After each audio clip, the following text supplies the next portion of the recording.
A North Little Rock family wants answers as to why their loved one was found dead. We share more on their message to the community at 12:05. And the state of Arkansas is working to secure your vote. We take you inside the process for a look at preparations in 11 minutes. Plus, the rain didn't stop Maumell's first ever food truck fest. Come with us at 12:22 as we recap the fun.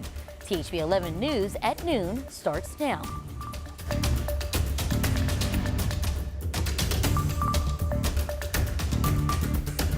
Well, hello to you. We've reached the midway point for the day, and this afternoon, our weather impact team is tracking a chance for severe weather heading into tomorrow. Meteorologist Tracy Bean, what more can you tell us as voters race to the polls? Well, today is probably the best day to go rather than tomorrow, because we're going to have more widespread rain tomorrow. But we have issued the THB 11 weather impact alert. That's going to be valid from today until tomorrow at 2 p.m. We could see storms that could bring gusty winds, hail, and a brief tornado, and that will impact the early voting today. And you'll probably be able to dodge those showers today. But tomorrow, well, again, it's going to be a bit more widespread. Taking a look at our radar, most of that activity is to our north and to the west. We've seen a few showers through central Arkansas, but overall it's been fairly dry here in Little Rock. We're watching those storms over there off to the west because we are having the potential for some severe weather later today. As we're heading through the rest of the day, we're going to have breezy conditions. Looking at those winds right now, around 16 miles per hour, but check out these gusts. 33 max gust, even 38 in Pine Bluff, 28 in Searcy. So again, it's going to be a gusty day, and I'm going to have more coming up in just a few minutes of what you can expect for this evening's potential severe weather and how that might impact you overnight and for tomorrow morning. All right, Tracy, thank you. Well, the clock is ticking, and with each passing minute, it's less time for you to cast your vote in the 2024 general election. If you haven't done so, there's not a lot of time left. Polls will close at 5 o'clock tonight in preparation for Election Day. So be sure you have your physical ID before heading out, because you'll need it to cast your ballot. We have additional information related to polling sites posted right now on THB11.com. Now, as people across Arkansas make their voices heard, our team is preparing to cover the outcome for local and national campaigns. Our election programming begins at 5 and will carry through tomorrow night on our streaming service. THB 11 Plus is available for download on Amazon Fire, Apple TV, and Roku devices.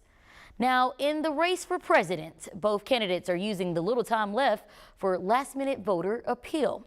Natalie Brand takes you on the campaign trail for a look at which states have their primary focus. Former President Donald Trump returned to North Carolina Monday, a battleground state he carried the last two elections. Here's my only purpose in even being here today: get out and vote. You know that. In the final stretch of the campaign, Trump went off message at his Sunday rally in Pennsylvania. And I have this piece of glass here, but all we have really over here is the fake news, right? And to get me, somebody would have to shoot through the fake news, and I don't mind that so much. The campaign, trying to downplay the remarks, said they had nothing to do with the media being harmed. Vice President Kamala Harris is focusing all of her attention election eve on Pennsylvania, where she will hold star-studded Get Out the Vote concerts this evening, along with coordinated events across the battleground states. We have momentum. It is on our side. Can you feel it? In Michigan Sunday, Harris tried to appeal to the state's large Arab American population. I will do everything in my power to end the war in Gaza. The polls continue to show a tight race in all the key battleground states within the margin of error. A race this close can not just break either way, but can break very large in a direction either way because there's so many factors. It all comes down to turnout. More than 78 million Americans have voted early this election. That's nearly half of the 2020 total vote. Natalie Brand, CBS News, the White House. Well, turning now to an update on a shooting in Camden, where two people are now behind bars in connection to a man's death. Just yesterday morning, police found a man shot near Ivory Heights. He later died after being airlifted to UAMS. Marcus Epps has since been named a suspect and was arrested after police found him at the home of Tremisha Tooks, both now in jail this afternoon as the investigation continues. Meanwhile, people in North Little Rock are asking for help finding the person behind the death of a 78-year-old man. During the weekend, the community held an event geared towards speaking out against violence. It comes after police found Bruce Tate dead last week near West 14th Street.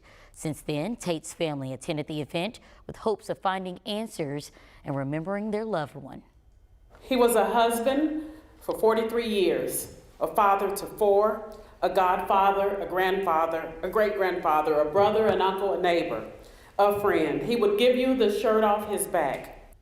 Tate's murder remains an open investigation. Anyone with information that could help should call North Little Rock Police.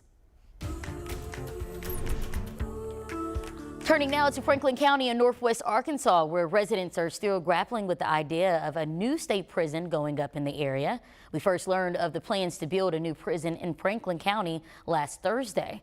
Its goal is to address overcrowding. The Board of Corrections is meeting today, but we've learned they will not vote on the proposal. Part of the reason is due to some state senators urging the board to wait for public feedback.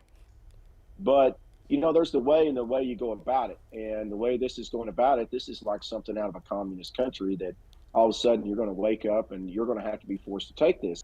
The plans include using 800 acres of land to build the new prison, which has a near $3 million price tag. Well, if you had an early start to the day, you may have noticed the sun was out earlier than usual. Parker Abels explains why people with Alzheimer's and dementia take longer adjusting to the time change.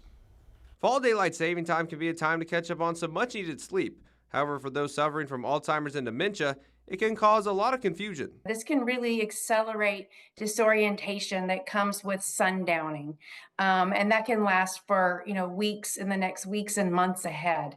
Sundowning is when patients with dementia get more confused when the sun goes down, and with 1 in every 5 dementia patients suffering from it, there are a few ways to help them get through daylight saving time. Make sure we keep a regular routine with our loved ones with dementia, because that is the best way to take care and prevent some of these behaviors that occur and this confusion and this anxiety that comes with sundowning. Maintaining that routine, keeping lights on in the house as it does get to be darker, as it gets to be dusk at 5 o'clock, and we're not ready for them to go to sleep yet. Make sure they're staying engaged so they're not wanting to go to sleep earlier. However, it's not just Alzheimer's and dementia patients who it affects, but it can also worsen cases of seasonal affective disorder as the amount of sunlight continues to decrease. It impacts our serotonin and our melatonin levels, which help regulate our mood and our sleep patterns. But it can have an impact on various levels and things within our bodies. So as we get deeper and deeper into it, we may have more depressive symptoms. And because of this, it's more important than ever to make sure you get your intake of sunlight throughout the day. Some time to be able to maybe take a break and get outside to do some vitamin D exposure. You can also take a vitamin D pill. It may even be something that you want to talk to your primary care doctor or psychiatrist about, with maybe doing an antidepressant to kind of get through these months.